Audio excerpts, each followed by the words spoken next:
আলহামদুলিল্লাহ রাব্বিল আলামিন ওয়াসসালাতু ওয়াসসালামু আলা নবিয়িনা মুহাম্মদ ওয়া আলিহি ওয়া সাহবিহি আজমাইন, আম্মা বা'দ।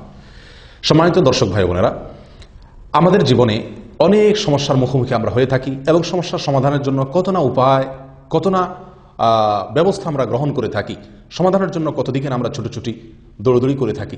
প্রিয় বন্ধু, আল্লাহ সুবহানাহু ওয়া তাআলা আমাদের জীবনের প্রধান যে সমস্যাগুলো আছে, যে সমস্যাগুলোকে আমরা আমাদের জীবনে প্রতিনিয়ত ফেস করে থাকি, এসব মৌলিক এবং প্রধান সমস্যার সমাধান আল্লাহ সুবহানাহু ওয়া তাআলা রেখেছেন যেই আমলের মধ্যে, সেটিকে বলা হয় ইস্তেগফার।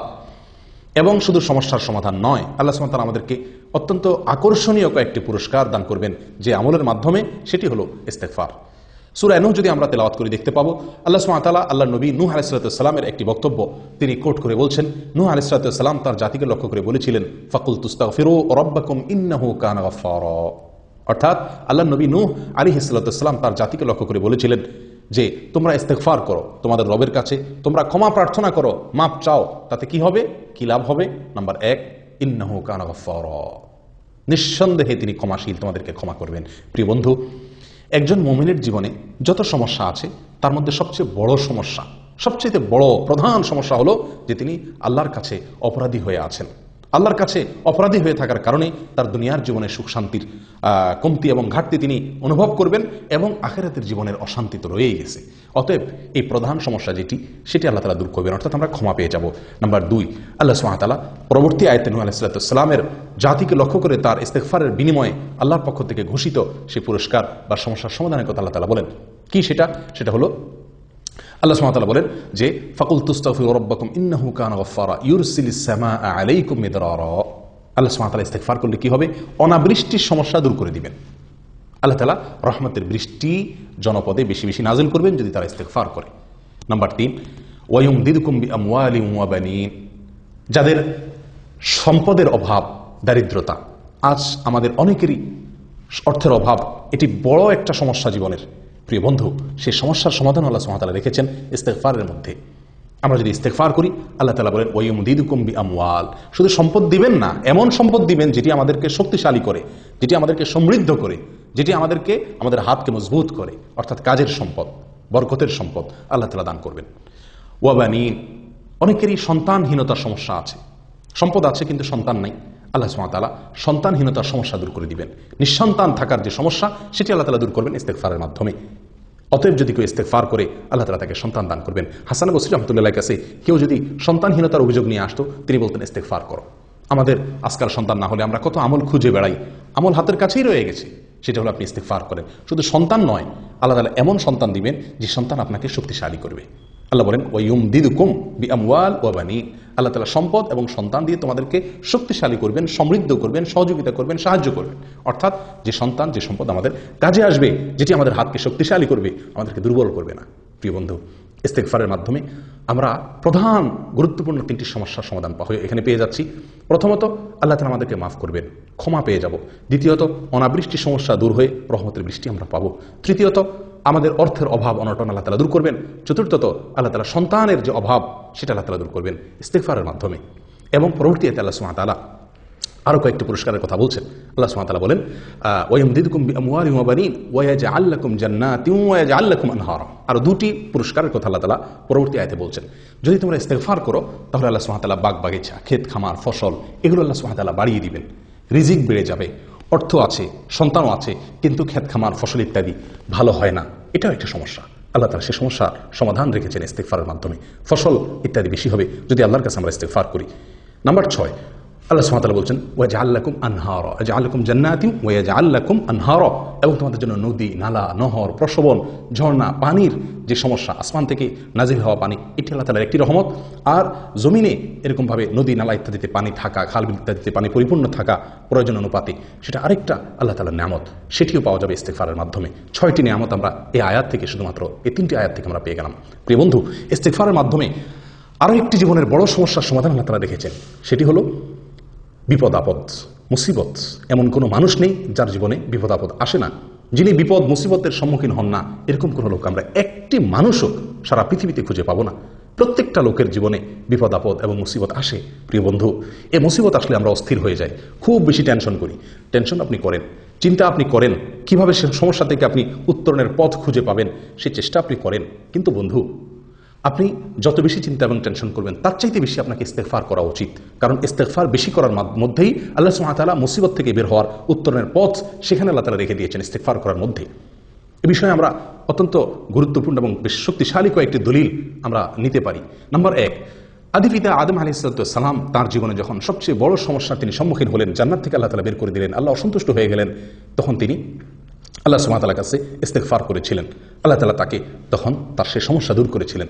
কিভাবে ইস্তেগফার করেছিলেন? তিনি বলেছিলেন, রব্বানা যালামনা আনফুসানা ওয়া ইল্লাম তাগফির লানা ওয়া তারহামনা লানাকুনান্না মিনাল খাসিরিন। হে আমার রব, নিশ্চয় আমি আমার উপরে বিচার করেছি, নিজের প্রতি নিজে জুলুম করেছি। যদি আপনি ক্ষমা না করেন, আপনি রহম না করেন, আমার বড় ক্ষতি হয়ে যাবে, আমি বড় ক্ষতিগ্রস্ত হয়ে যাব মাবুদ। আল্লাহর কাছে ছোট হয়ে ক্ষমা চেয়েছেন, আল্লাহ তাআলা তার সমস্যা দূর করে দিয়েছেন। প্রিয় বন্ধু, আল্লাহ নবী ইউনুস আলাইহিস সালাম তিনি যে বিপদে পড়েছিলেন, ঐতিহাসিক বিপদ, মাছের পেটে তিনি চলে গিয়েছিলেন, আল্লাহ তাআলা কুদরতিভাবে সেখানে তাকে কিছু সময়ের জন্য হায়াত রেখে দিয়েছিলেন। ওই মুহূর্তে তিনি আত্মরক্ষার জন্য যে চেষ্টাটুকু করেছিলেন, এই বিপদ থেকে বের হওয়ার জন্য, এই বিপদ দূর হওয়ার জন্য যে চেষ্টা করেছেন, সেটি হলো ইস্তেগফার তিনি করেছেন। তিনি আল্লাহর কাছে যে দোয়ার মাধ্যমে সাহায্য প্রার্থনা করেছিলেন, যে দোয়াটি পাঠ করেছিলেন, সেখানে আল্লাহর কাছে বড় বেশি ভালো লেগেছে। আল্লাহ তাআলা সেটা কোরআনে উল্লেখ করেছেন। কি দোয়া করেছিলেন? তিনি বলেছিলেন, লা ইলাহা ইল্লা আনত সুবহানাকা ইন্নী কুনতু মিনাজ জালিমিন, যেটাকে দোয়া ইউনুস হিসেবে আমরা জানি। অর্থাৎ আল্লাহ, আপনি ছাড়া কোনো মাবুদ নাই, আপনি পবিত্র, নিশ্চয়ই আমি অপরাধী, আমি জালেম। আল্লাহর কাছে নিজের দোষের কথা স্বীকার করে ক্ষমা চাওয়া, প্রিয় বন্ধু, এটা আমাদের জীবনের বড় বড় সমস্যাকে দূর করে দেয়। নূহ আলাইহিস সালামকে আল্লাহ তাআলা সমস্যা থেকে তাকে উত্তরণের পথ বের করে দিয়েছিলেন এই ইস্তেগফারের মাধ্যমে। আদম আলাইহিস সালামকে আল্লাহ সুবহানাহু ওয়া তাআলা তার বিপদ দূর করে দিয়েছিলেন এই ইস্তেগফারের মাধ্যমে।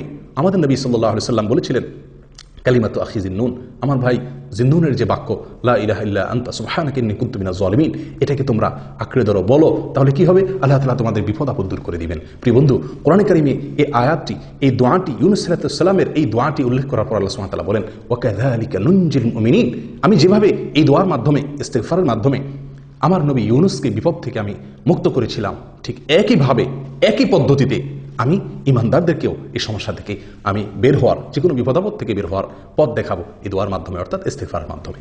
প্রিয় বন্ধু, এছাড়াও নবী সাল্লাল্লাহু আলাইহি ওয়াসাল্লামের একটি বিখ্যাত হাদিস আছে, যে হাদিসের সনদ বা তার সূত্র নিয়ে মুহাদ্দিসিনে কেরামের অনেকেই প্রশ্ন তুলেছেন, কিন্তু তার যে মর্ম, সেটা যে বিশুদ্ধ, এটা নিয়ে কারোর কোনো সন্দেহ নেই। হাদিসটি হলো, মান লাজিমাল ইস্তেগফার, যে ব্যক্তি ইস্তেগফারকে আঁকড়ে ধরবে, সব সময় ইস্তেগফার পড়বে, শুধু এক দুবার পড়বে তা নয়, এটাকে আঁকড়ে ধরবে, পড়তেই থাকবে। অন্য বর্ণনা আছে, মান কাসসারাল ইস্তেগফার, যে ব্যক্তি বেশি বেশি ইস্তেগফার করবে, আল্লাহ সুবহানাহু ওয়া তাআলা তাকে কি দিবেন? আল্লাহ সুবহানাহু ওয়া তাআলা তাকে জাআলাল্লাহু লাহু মিন কুল্লি হাম্মিন ফারাজা, যেই কোনো মুসিবত বিপদ থেকে আল্লাহ তাআলা তাকে সমাধানের পথ দেখাবেন, সমাধানের পথ সে পাবে। অমিন কুল্লি যিকিন মাখরাজা, যে কোনো সংকীর্ণতায়, কুণ্ঠাসময় পরিস্থিতি তিনি পড়ে গেলে আল্লাহ সুবহানাহু ওয়া তাআলা তার জন্য বের হওয়ার, উত্তরণের পথ তাকে আবিষ্কার করে দিবেন কুদরতিভাবে, যদি সে ইস্তেগফারকে কন্টিনিউ করে। প্রিয় বন্ধু, তাহলে বুঝতে পারলাম নূহ আলাইহিস সালামের ঘটনা থেকে, আদম আলাইহিস সালামের ঘটনা থেকে, নবী সাল্লাল্লাহু আলাইহি ওয়াসাল্লামের হাদিস থেকে, এবং আরও এ জাতীয় বহু বর্ণনা আছে, যেগুলোর খোলাসা এই যে আমরা যদি ইস্তেগফারকে নিয়মিত করি, ইস্তেগফারকে যদি আমরা আমাদের জীবনের অংশ বানিয়ে নিই, আমরা সবসময় মুখে অবসর সময়ে যখনই সুযোগ পাবো ইস্তেগফার করতে থাকবো, তখনই কি হবে? আমরা, আল্লাহ সুবহানাহু ওয়া তাআলা আমাদেরকে বিপদ থেকে দূর করবেন। আপনি কোনো মুসিবতে পড়ে গেছেন, কোনো বিপদে পড়ে গেছেন, প্রিয় বন্ধু, সর্বপ্রথম যে কাজটি করা দরকার, ইস্তেগফার শুরু করা দরকার। ইস্তেগফার করতে থাকুন, ইস্তেগফার করতে থাকুন, ইনশাআল্লাহ আল্লাহ তাআলা আপনাকে বিপদ থেকে বের হওয়ার একটা পথ দেখিয়ে দিবেন। প্রিয় বন্ধু, এটি একটি বিরাট বড় একটা সমস্যার সমাধান, জীবনের যে কোনো বিপদের সমাধান রয়ে গেছে ইস্তেগফারের মধ্যে। 7 নম্বর চলে গেল। 8 নম্বর হলো, আল্লাহ তাআলার আযাব এবং গজব আমাদের উপরে আসবে না যদি আমরা ইস্তেগফার করি। ইস্তেগফারের মাধ্যমে আল্লাহ সুবহানাহু ওয়া তাআলা তার বান্দাদেরকে আসমানি যে আযাব, আসমানি যে গজব, সেই গজব থেকে আল্লাহ সুবহানাহু ওয়া তাআলা রক্ষা করে থাকেন। আল্লাহ সুবহানাহু ওয়া তাআলা বলেন, মা কানাল্লাহু লিউআযিবাহুম ওয়া আনতা ফীহিম, হে রাসূল, আপনি যদি তাদের মাঝে অবস্থান করেন তাহলে আমি সেখানে আযাব পাঠাবো না। আল্লাহ তাআলা কোনো নবী উপস্থিত থাকলে সেখানে আল্লাহর গজব বা আযাব পাঠান না। লূত আলাইহিস সালামের জাতির উপর আল্লাহর আযাব এসেছিল, আল্লাহ তাআলা তার আগে তাকে সরিয়ে নিয়েছিলেন। এরকমভাবে নূহ আলাইহিস সালামের উপর আল্লাহর আযাব এসেছিল জাতির উপরে, আল্লাহ তাআলা তার আগে নূহ আলাইহিস সালামকে কিস্তিতে উঠায় তাকে রক্ষা করেছিলেন। ঠিক একইভাবে আল্লাহ সুবহানাহু ওয়া তাআলা বলছেন, হে রাসূল, আপনার থাকা অবস্থাতে আমি সেখানে আমার আযাব প্রেরণ করব না। অর্থাৎ নিরাপত্তা তারা অর্জন করবে যদি আপনি সেখানে থাকেন। অর্থাৎ নবী সাল্লাল্লাহু আলাইহি ওয়াসাল্লামের উপস্থিতি এটা নিরাপত্তার একটি কারণ। প্রিয় বন্ধু, আমরা সকলেই জানি আজ আমাদের মাঝে নবী সাল্লাল্লাহু আলাইহি ওয়াসাল্লাম নেই, অতএব নিরাপত্তার এই কারণটি আমাদের মাঝে নেই। অতএব এই উপায়ের মাধ্যমে আমরা আল্লাহ সুবহানাহু ওয়া তাআলার গজব বা আযাব থেকে নিরাপত্তা লাভ করার সুযোগটা আর এখন নেই। কিন্তু আয়াতের পরের অংশ আমাদের জন্য শুভ সংবাদ বহন করছে, সেটি হলো আল্লাহ সুবহানাহু ওয়া তাআলা বলেন, ওয়া মা কানা আল্লাহু মুআযযিবাহুম ওয়া হুম ইস্তাগফিরুন, আর যদি তারা ইস্তেগফার করে, কোনো জাতি কোন সম্প্রদায়ের লোকরা যদি ইস্তেগফারে মশগুল থাকে, ইস্তেগফারে লিপ্ত থাকে, তবুও আল্লাহ সুবহানাহু ওয়া তাআলা তাদের উপরে আল্লাহর আযাব এবং গজব নাজিল করবেন না। প্রিয় বন্ধু, আল্লাহর আযাব গজব থেকে নিরাপত্তা লাভ করার দ্বিতীয় যে উপায়টি সেটি এখনো আছে, সেটি ভ্যালিড আছে, সেটি হলো ইস্তেগফার করা। ইস্তেগফার করলে আল্লাহর আযাব এবং গজব থেকে আমরা নিরাপদ থাকতে পারবো। প্রিয় বন্ধু, 8টি বড় বড় সমস্যার সমাধান আল্লাহ সুবহানাহু ওয়া তাআলা রেখেছেন এই ইস্তেগফারের মাধ্যমে। 9 নম্বর হলো একটি সারপ্রাইজ পুরস্কার। একটি সারপ্রাইজ পুরস্কার আল্লাহ সুবহানাহু ওয়া তাআলা আমাদেরকে দিবেন ইস্তেগফারের মাধ্যমে। সেটি হলো এমনভাবে আল্লাহ সুবহানাহু ওয়া তাআলা রিজিক দিবেন যে যেখান থেকে রিজিক এসে আমাদেরকে রীতিমতো সারপ্রাইজড করে দিবে, যে রিজিক আমাদেরকে এরকমভাবে চমকায় দিবে, এরকম রিজিক আল্লাহ সুবহানাহু ওয়া তাআলা দিবেন। কল্পনাতীত উৎস থেকে আল্লাহ তাআলা আমাদেরকে রিজিক দিবেন। এই জন্য হাদিসের যে হাদিসটি একটু আগে বলছিলাম তার শেষ অংশ হলো এরকম, ওয়ারাযাকাহু মিন হাইসু লা ইয়াহতাসিব। যে ব্যক্তি সবসময় ইস্তেগফার করবে আল্লাহ তাআলা তাকে এমন জায়গা থেকে রিজিক দিবেন যে কল্পনাও করছে না। প্রিয় বন্ধু, আর কি চাই? আল্লাহ তাআলা ক্ষমা করবেন, অনাবৃষ্টির সমস্যা দূর হবে, অর্থের অনটন দূর হবে এবং বরকতময় অর্থ পাওয়া যাবে, সন্তানহীনতার সমস্যা দূর হবে এবং বরকতের সন্তান, যে সন্তান কাজে আসবে সেটা পাওয়া যাবে, শস্য ফসল ক্ষেত খামার ইত্যাদি ভালো হবে, নহর নদী নালা ইত্যাদিতে পানি পরিপূর্ণ থাকবে, যেটা মানুষের জীবনের জন্য গুরুত্বপূর্ণ বিষয়। বিপদ আপদ মুসিবত দূর হয়ে যাবে যদি ইস্তেগফারকে কন্টিনিউ করা যায়। আল্লাহর আযাব এবং গজব থেকে নিরাপত্তা লাভ করা যাবে এবং সারপ্রাইজের যে পুরস্কার আল্লাহ সুবহানাহু ওয়া তাআলা রেখেছেন সেটা পাওয়া যাবে। প্রিয় বন্ধু, তার চেয়ে বড় কথা আল্লাহ তাআলা ক্ষমা করবেন, মাফ করে দিবেন। 9টি আমাদের জীবনের 8টি বড় বড় সমস্যার সমাধান এবং 9 নম্বর হলো একটি সারপ্রাইজ পুরস্কার। অকল্পনীয় ইস্যু থেকে, উৎস থেকে আল্লাহ তাআলা রিজিক দান করবেন। কিসের মাধ্যমে? ইস্তেগফারের মাধ্যমে। প্রিয় বন্ধু, আসুন সবসময় ইস্তেগফার করতে থাকি। বাসা বাড়িতে কাজের জায়গায় ইস্তেগফার দেয়ালে দেয়ালে লিখে রাখে দিই, যেন দেখে আমার ইস্তেগফার করার কথা স্মরণ হয়, একে অন্যকে স্মরণ করিয়ে দিই, ইস্তেগফার করতে থাকি। ইস্তেগফার মানে হলো আল্লাহর কাছে ক্ষমা প্রার্থনা করা। আল্লাহর কাছে ক্ষমা প্রার্থনা করার জন্য আমি নিজের ভাষা যে কোনোভাবে ক্ষমা চাইতে পারি, আল্লাহ আপনি মাফ করে দিন। তবে হাদিসে কয়েকটি ভাষা আমাদেরকে শিক্ষা দেওয়া আছে, তার ভিতরে সবচেয়ে সহজ, সবচেয়ে সরল ইস্তেগফার হলো, সবচেয়ে ছোট্ট ইস্তেগফার হলো আস্তাগফিরুল্লাহ ওয়া আতুবু ইলাইহি। আল্লাহর কাছে আমি ইস্তেগফার করছি, ক্ষমা চাচ্ছি এবং তার দিকে আমি ফিরে যাচ্ছি। এর বাইরেও অন্যান্য ইস্তেগফার হাদিসের যে সমস্ত ইস্তেগফার বর্ণিত আছে সেগুলো আমরা করতে পারি। আস্তাগফিরুল্লাহাল্লাযী লা ইলাহা ইল্লা হুয়াল হাইয়ুল কাইয়্যুম ওয়া আতুবু ইলাইহি। ওই আল্লাহ যিনি ছাড়া কোনো মাবুদ নেই, আমি তার কাছে ইস্তেগফার করছি, তিনি চিরঞ্জীব, তিনি কাইয়্যুম, এবং তার কাছে আমি প্রত্যাবর্তন করছি। ইস্তেগফারের ভিতরে সবচেয়ে শ্রেষ্ঠ ইস্তেগফার হলো সাইয়্যিদুল ইস্তেগফার। অত্যন্ত মূল্যবান একটি দোয়া, সকাল সন্ধ্যা পড়ার জন্য নবী সাল্লাল্লাহু আলাইহি ওয়াসাল্লাম আমাদেরকে ইরশাদ করেছেন, নসিহত করেছেন। প্রিয় বন্ধু, এটি আমাদের সকলের মুখস্থ থাকা উচিত। সাইয়্যিদুল ইস্তেগফার হলো আল্লাহুম্মা আনতা রাব্বি, হে আল্লাহ আপনি আমার রব, লা ইলাহা ইল্লা আন্ত, আপনি ছাড়া কোনো মাবুদ নাই, খালাকতানি, আপনি আমাকে সৃষ্টি করেছেন, ওয়া আনা আবদুক, আমি আপনার গোলাম, ওয়া আনা আলা আহদিকা ওয়া ওয়া'দিকা, আমি আপনার অঙ্গীকার, আপনার ওয়াদা, আলাস্তু বিরব্বিকুম, যে আপনি আমাকে রব হিসেবে স্বীকারোক্তি নিয়েছিলেন সেটার উপরে আমি আছি, এখন আমি স্বীকার করছি।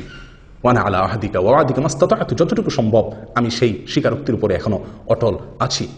ওয়া আনা আলা আহদিকা ওয়া ওয়া'দিকা মাস্তাতা'তু আউযু বিকা মিন শাররি মা সানা'ত, আল্লাহ আমি যে সমস্ত অপকর্ম গুনাহ করেছি এগুলোর ক্ষতি থেকে আপনার কাছে আশ্রয় চাই।